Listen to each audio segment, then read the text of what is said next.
That speaks to the military mindset of two up, two down. Two people below me can always do my job, and I can do the job of two people above me at all times. I didn't know And that, but yeah, yeah, that's almost exactly what we're talking about. and that's because anything can happen on the battlefield for any reasons. Somebody is killed, somebody's replaced, somebody moves to another assignment, and then all of a sudden, next thing you know, and that's why the U.S. military is so effective because the lowest member understands the exact thing and how to jump up and move from position to position as people drop out for any number of reasons.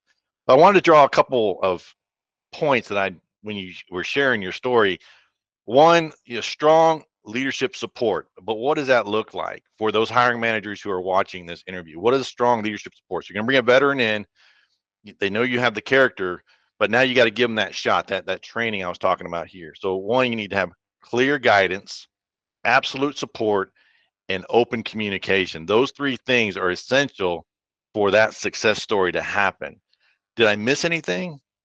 Um, maybe tangents. I don't necessarily frame them in those categories, but we do talk even today pretty frequently on what does a successful outcome look like on what it is we're trying to do. Like we literally try to define it, not necessarily in writing, but try to create like a mental vision picture that we can at least verbalize.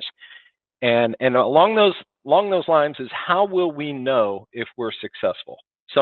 Ideally that would be in the form of like a performance metric that you can say, hey, we're going to go from X to Y. So we try to give that vision to where they understand here's what we're trying to accomplish. All right. And that's not just within my department, that's within a lot of areas in the organization as well. The second thing is you have to allow some mistakes to be incurred. Fail is usually an ugly word, but it's also an acronym for first attempt in learning. And so, I may see some things going on that I don't necessarily agree with. Maybe I think that it's not going to result in a success. And if that does occur, I am usually like probing myself, what's the worst thing that can happen if this messes up? And there's a few things that will cross a red line that is not acceptable. Like I have got to get engaged and make sure that those few things do not happen because those fails are not an acceptable outcome. But there's other things where it's like, hey, if this happens, maybe it costs a little bit more money. Maybe it takes a little bit more time.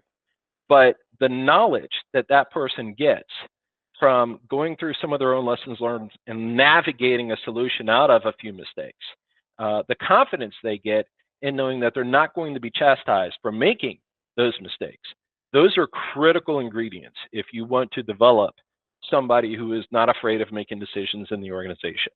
I don't necessarily sense any fear from the retired military folks that we had hired, but giving them a lot of rope to allow them to make a lot of decisions, which does come with some mistakes, even today.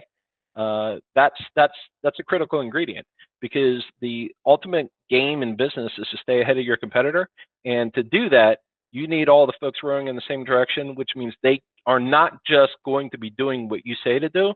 They need to feel empowered to go and do what they think is right in line with the direction of the company. SEAL Shield does have an advantage with that. Our core values, which are on the wall in the facility, but they're talked about in a lot of our meetings, that employee empowerment is one really big one. So we walk that talk when it comes to assigning folks ownership for projects and giving them a lot of leash to go and make the decisions and get things done, whether it's an investment of time, it's investment of money, it's a strategic direction on something. There's a lot of leeway that we give with the folks. More than I experienced in my time in corporate America.